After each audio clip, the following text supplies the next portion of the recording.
La visite du président béninois Romuald Wadani à Niamey suscite de nombreuses interrogations à travers l'Afrique de l'Ouest. Dans un contexte marqué par les tensions diplomatiques, les défis sécuritaires et les mutations géopolitiques de la région, cette rencontre est perçue comme un moment clé pour l'avenir des relations entre le Bénin et le Niger. Plusieurs dossiers sensibles seront au cœur des discussions entre les deux parties, entre coopération économique, sécurité frontalière et dialogue politique. Cette visite pourrait ouvrir une nouvelle page dans les rapports entre les deux pays. Voici les 5 dossiers les plus brûlants à suivre. Alors, quels sont les dossiers qui sont sur la table et à quoi peut-on s'attendre pour une détente parfaite, un renouvellement fraternel des relations bénino-nigériennes?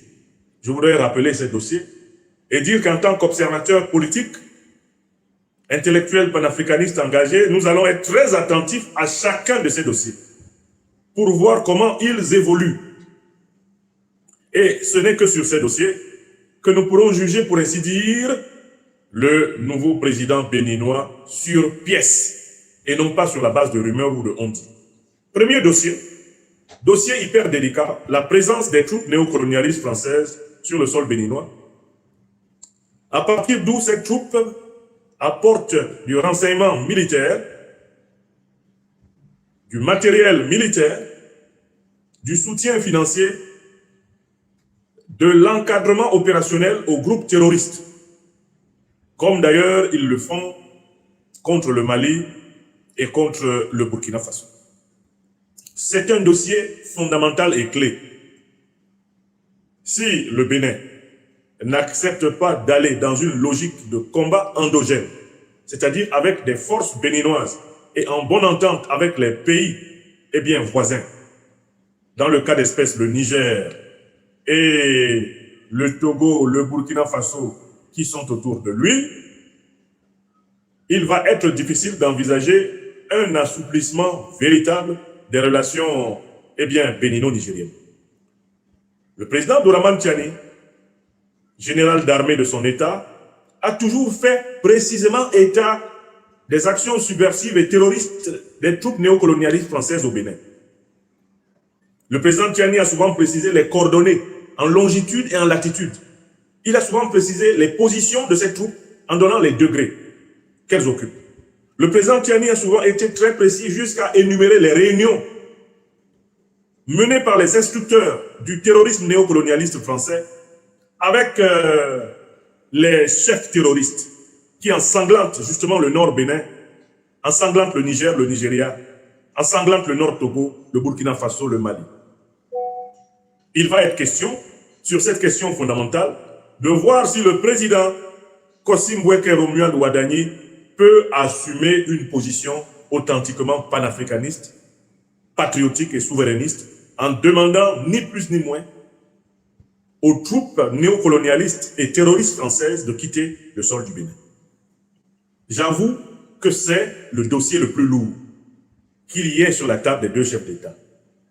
Et quand on connaît le passif de la soumission de la diplomatie béninoise aux injonctions de Paris, je me demande comment le nouveau président Kossim Boueke Romuald Wadani va pouvoir prendre cette décision sans directement se retrouver en porte-à-faux, non seulement avec son mentor et prédécesseur Patrice Talon, qui ne l'a pas choisi par hasard pour présider au Bénin, mais qui en réalité compte continuer à influencer la politique béninoise à travers son successeur. C'est un sujet tellement délicat parce que ce sujet va entraîner immédiatement les réactions de la puissance néocolonialiste et terroriste française de Macron. C'est un sujet délicat parce que le Nigeria de Tinubu lui-même s'est allongé sous la puissance néocolonialiste et terroriste de Macron et de Donald Trump.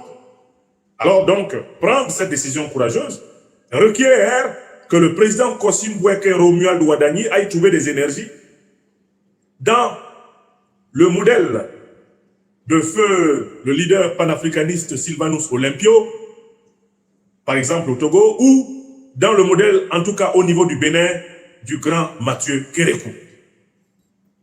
Il lui faut vraiment chercher des modèles de leaders qui ont été courageux pour prendre cette décision maintenant. Un deuxième dossier évident et qui justifie la fermeture de la frontière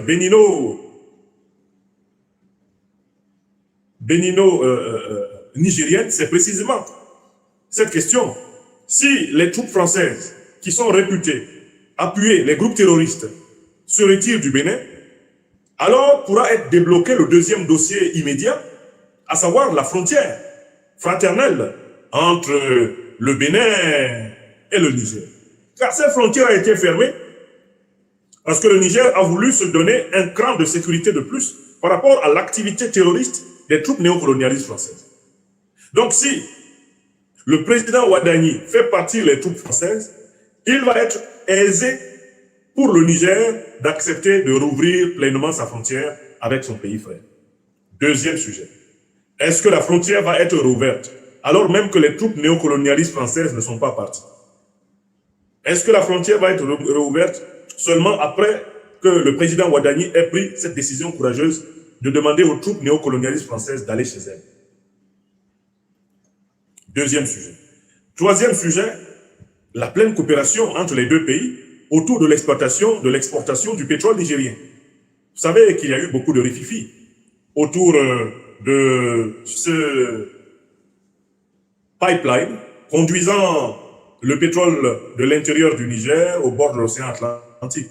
Certains hauts fonctionnaires de l'administration pétrolière du Niger ayant même été abusivement, à un moment donné, arrêtés au Bénin et traités comme étant des terroristes, alors même qu'ils étaient présents au Bénin dans le cadre des accords de coopération économique entre les deux pays. Donc, on attend de la rencontre entre les présidents Ouadani et Tiani la relance pleine de la coopération autour du terminal pétrolier de Sémékodi et donc la relance de l'économie endogène bénino-nigérienne qui n'aurait jamais dû être suspendue. Voilà un troisième dossier extrêmement important. Quatrième dossier extrêmement important, si le président Ouadani fait partir les troupes françaises, si le président Ouadani facilite l'ouverture donc de la frontière, la réouverture de la frontière bénino-nigérienne, si le président Ouadani facilite le retour des importations et des exportations pétrolières, si le président Ouadani peut le faire, ça veut dire que le port de Cotonou peut redevenir ce qu'il aurait toujours dû demeurer, à savoir le port le plus rapide, le plus proche, le plus pratique pour les importations et les exportations du Niger. Le Niger, qui utilise aujourd'hui le port de Lomé, pourra désormais avoir deux options, le port de Lomé au Togo et le port de Cotonou, si le président Ouadani donne toutes ces garanties. Quatrième sujet. Et enfin, je pense qu'entre les deux chefs d'État, il y a un cinquième sujet qui pourra être efficacement abordé.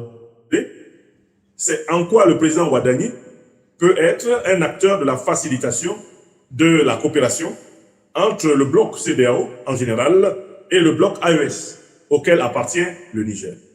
Cette réunion peut être l'occasion d'un assouplissement des relations entre les deux organisations régionales si cette réunion est réussie. Voilà, mes chers amis, les 5 points sur lesquels on attend le président Ouadani et le président Abdourahmane Tiani. Si ce que vous voyez là vous choque ou vous ouvre les yeux, likez immédiatement, commentez et abonnez-vous avec la cloche. AES TV continue, la suite est encore plus forte, encore plus chaud.